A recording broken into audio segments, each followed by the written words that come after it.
As we all know, the heartbreak really hurts. Everyone, either a boy or a girl, even scientists agreed on this. For some people, heartbreak can be such an acute experience that some researchers suggest it feels the same as physical pain. People who are in the early stages of sadness are more likely to experience increased levels of their blood pressure and heart rate, which can cause a rise in their cardiovascular risk. A study found that widows and widowers are 41% more likely to die within the first 6 months after losing their spouse. The researchers suspect this was a result of 53% increased risk of cardiovascular disease. Many times, losing someone is hard, and getting used to the fact you no longer belong to someone somewhere is absolutely destructive. We miss the habit, we miss the plans, we miss the person, we miss the way they made us feel and who you were with them. Losing a loved one is one of the most severe ways to destroy a heart. In some cases, there's no way to bring the person back. There are ways to fix the broken heart left behind. We should allow ourselves to cry to heal a broken heart, because crying is the best way to give up on something, and it feels good after crying. For some people, it's not easy to just try to forget about their loss and move on with the endless distractions available for us these days, like hanging out with friends and family, dating apps, traveling, etc. We should make time for yourself to do things that we love, and that makes us feel good. It can be anything: listening to songs, connecting to a pet, doing workout, etc. Whether a person is going through a rough breakup or sorrow, a loved one's death, remember these principles to help you recover from heartbreak. Be honest about your experience and your emotions. Sympathy for yourself. Take social support and do self-care. After all, you'll start to feel yourself again. Sometimes people get nervous and upset when they recall their emotions and thoughts during their romantic moments. All you need to do is follow these steps to forget everything and move on. After heartbreak, we actually become a living dead body and about that person again and again. We seek isolation and want to break from everything. It's all related to attachment theory. Let me explain to you what attachment theory actually is.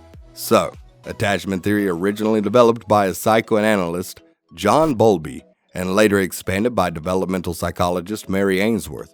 Attachment theory explains about a person's early relationship life, especially with their caregivers, greatly inform and impact their romantic relationships in early life. They believe that a person was born with an inborn drive to become attached with their caregiver, usually the mother. Attachment theory is more complex and breaks down into two parts: secure attachment and insecure attachment. Secure attachment is known as the loving bond of all attachment. Secure attachment is what everyone's aiming for. It happens when the caregivers are available, sensitive, responsive, and accepting. In such relationships where there is secure attachment, partners let each other go out and about, but are always there for each other when they come back for security and comfort.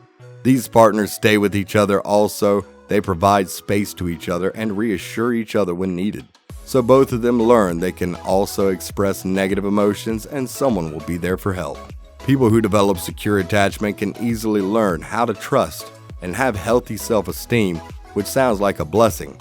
And later on, these people are in touch with their feelings, are competent, and generally have successful relationships in their upcoming life. What is anxious, insecure attachment? The type of attachment which happens when the people respond to each other's needs sporadically. Care and protection are not always there. Sometimes it's not. In anxious, insecure attachment, the person can't rely on his or her partner to be there when needed, and because of this, that person fails to develop any feelings of security from the particular attachment figure.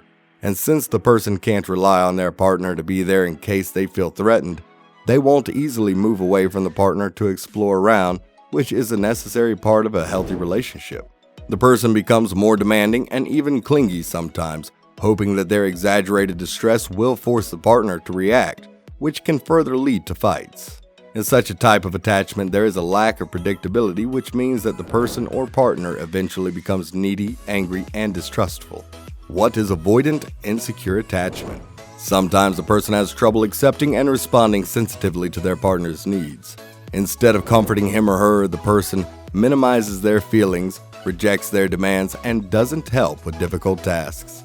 This all leads to what we call avoidant insecure attachment. Furthermore, the person may be expected to help their partner with their own needs. The person learns that it's best to avoid bringing their partner into the picture, and after all, the person doesn't respond to their partner in a helpful manner. In such a type of attachment, the person or their partner learns that their best response is to shut down their feelings and become totally self-reliant for the future, which is not good. Studies showed that a person with avoidant insecure attachment won't turn to their partner when they're stressed and will try to minimize showing their negative emotions. What is disorganized insecure attachment? Around 15% of infants with low psychosocial risk and as much as 82% of those stuck in high-risk situations develop a disorganized insecure attachment as per the 2004 research trusted source. Well, in such cases, people in relationships show atypical behavior as they reject a lot of things, ridicule each other, and maybe even frighten themselves. People who display such behaviors often have a past that indulges some unresolved trauma, so basically it's connected to that. Sadly, when the person approaches the partner, they feel scared and have increased anxiety instead of care and protection. These three attachment styles are often referred to as organized, which is because the partners learn how they have to behave with each other and organize their strategy accordingly so as to lead a healthy relationship. Now the fourth attachment style, which is however considered a disorganized, and the reason being the person's strategy here is disorganized and so is their resulting behavior. If you notice that pain is getting in the way of your daily life or you're experiencing some symptoms of depression, don't forget to reach out to a professional. They can be the understanding ear you need, especially when people just don't know what to say or where to start from. Breakups leave us feeling completely alone. We don't know if we are still with this person that we really love or like starting this new chapter of our life. We convinced ourselves that no one else knows this pain that we are all feeling right now. Everything's framed around the next time we'll see that it's a black hole of negative thoughts that we're just stuck in.